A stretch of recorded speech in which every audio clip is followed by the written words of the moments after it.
Hello everyone, welcome back to Rewired with your host Khadija Farosh.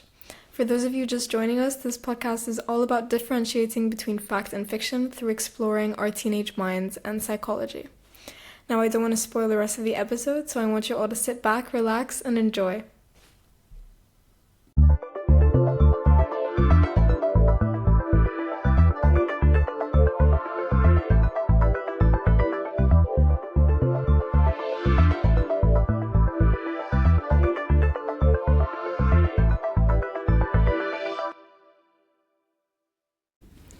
Welcome to the second episode of Rewired's first ever mini-series where I'm discussing birth order and whether it psychologically shapes our personalities.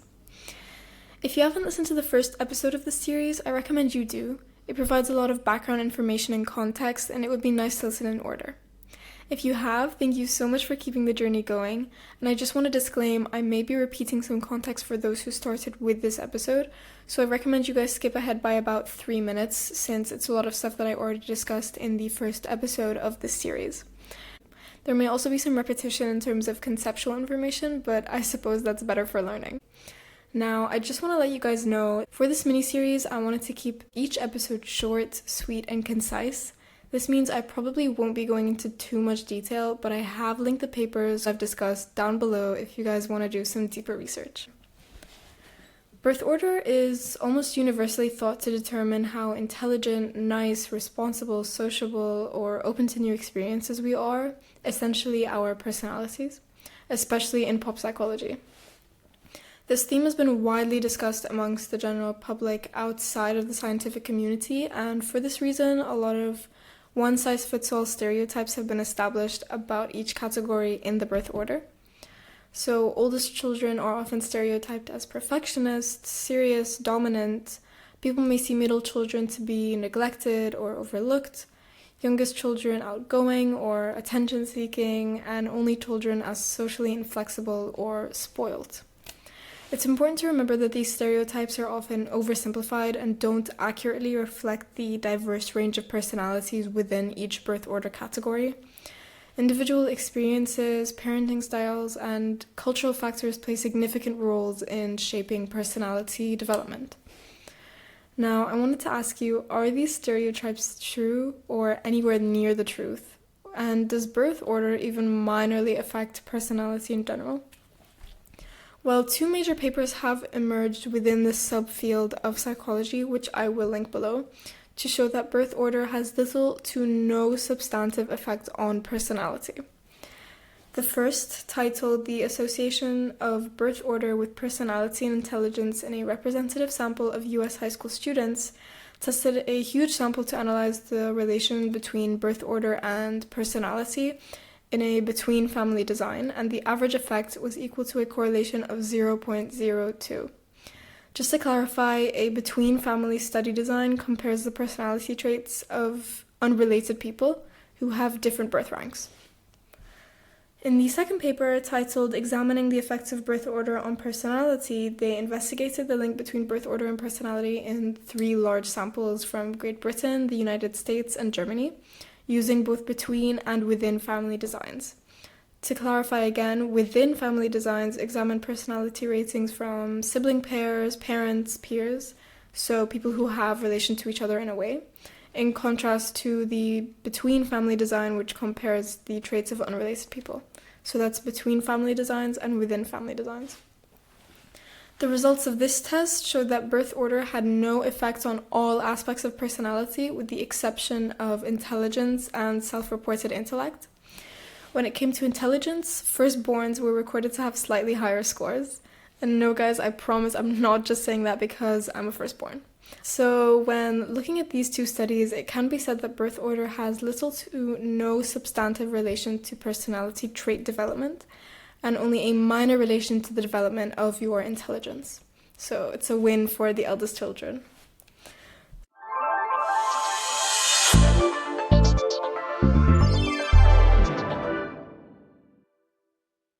Now that we have this established, for the rest of today's episode, I'm going to be diving deeper into the thought process of those who establish these stereotypes regarding middle children, where they came from, what may have spurred them, and the true personalities of middle children and common characteristics shared amongst them. It's important to highlight the line between stereotypes and true characteristics. These stereotypes established about middle children which hold no proven truth or how they are the, quote, forgotten child, how they might get easily angered, how they may develop inferiority complexes in their later lives, and how they're fixated on fairness. These are all myths or exaggerated stereotypes and are not predetermined or results of environmental factors. However, there are characteristics and traits which middle children tend to hold due to the effects of their typical environments. I want to restate from the first episode and preface this by saying that these characteristics and circumstances I will be discussing often occur in the typical atomic family.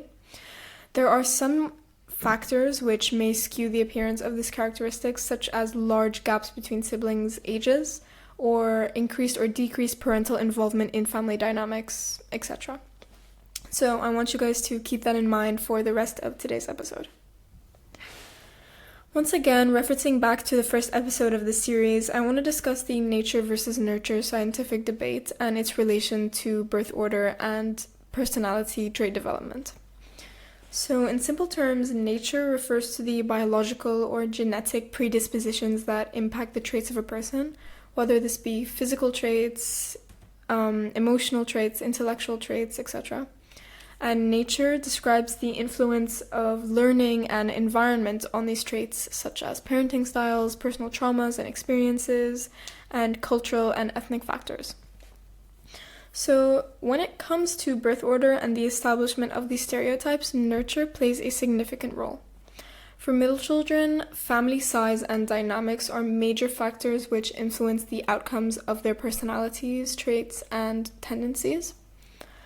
As middle children are subjected to larger families, they have a larger number of siblings being placed in the middle of this dynamic, and the presence of more siblings can increase competition for resources as well as attention, potentially affecting a middle child's personality. According to Healthline, the middle child often feels the need to compete with both the younger and older sibling for parental attention, and they might also compete for attention between siblings as they risk being ignored by one or the other. As they find themselves in the middle of everything, they may also become the peacemaker. It's believed by some that this middle child syndrome per se can have a lasting impact on children as they grow into adults. If the characteristics listed above are a collective truth amongst the general middle child population, being a middle child could cause a cascade of effects well into adulthood. The personality and relationship traits that define them as a child may develop into similar traits in their adult relationships. For example, middle children who feel that they were neglected may struggle with codependency in adult relationships and could find themselves continuing to be the peacemaker in adult life, whether this be in work settings or at home. They might even have trouble feeling that they can be a best friend or partner's favorite person per se, due to feeling like they were neglected in their younger years. But middle children listening, a piece of advice from me to you is to not compare yourselves to those around you. Younger siblings, older siblings, no matter who. You're your own person, and I want you all to embrace that. But being a middle child often comes with a lot of advantages as well. Middle children often excel at communication, negotiation, and conflict resolution due to their common roles as mediators within the family, and how they're constantly surrounded by people, whether this be their parents or their siblings. This ties in well with how often they develop strong problem-solving skills as they navigate the complexities of family dynamics throughout their lives. Understanding the needs of both older and younger siblings throughout their childhood can foster a sense of empathy or compassion in middle children, which comes more easier than it would in other sibling categories. It can also make them more adaptable to different situations and perspectives, since they've had to be the listener, I suppose, of the family throughout their childhood years. Finally, to avoid feeling overshadowed, middle children may develop a strong sense of independence and self-reliance, as well as a creativity, as they may seek unique ways to stand out, leading to increased innovation. So to summarize, in general, middle children tend to possess the following birth order personality traits due to their family dynamics and surroundings. They tend to be people-pleasing, somewhat rebellious in occasions. They thrive on friendships and have large social circles, and there is a possibility that they will still hold peacemaking characteristics when they grow into adulthood.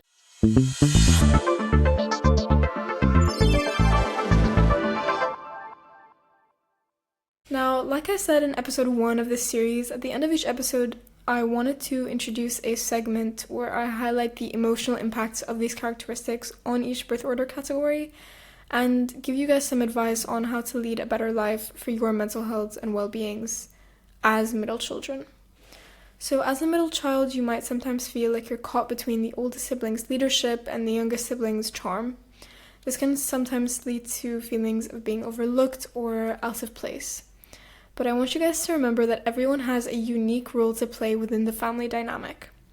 You might find yourself naturally good at mediating conflicts or bringing people together, and I want you guys to take advantage of that.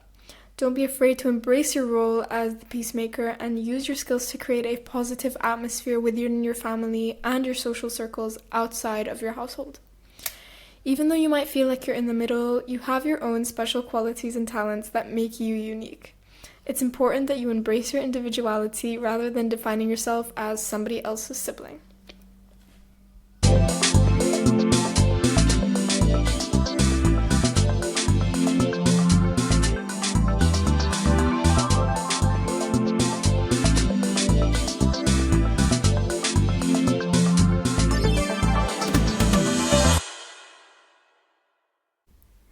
Alright, that's a wrap for today's episode. If you want to keep the conversation going, you can find me on Instagram and YouTube at OfficialRewired. My email is khadija.farrash@gmail.com if you'd like to contact me there. That's khadija.farrash@gmail.com. Or if you're feeling extra chatty, join our community Discord where you can hang out and discuss this and upcoming episodes, have access to early snippets and announcements, and a couple more special perks. You can find all the links to my socials in the show notes below and in the Linktree in my description. Don't forget to drop a comment, question, feedback, or anything you'd like to let me know of down below if you're feeling extra generous. And if you really enjoyed, a 5-star rating on Spotify or a like and subscribe on YouTube would mean the world. I can't wait to chat with you again soon and see you in the next episode.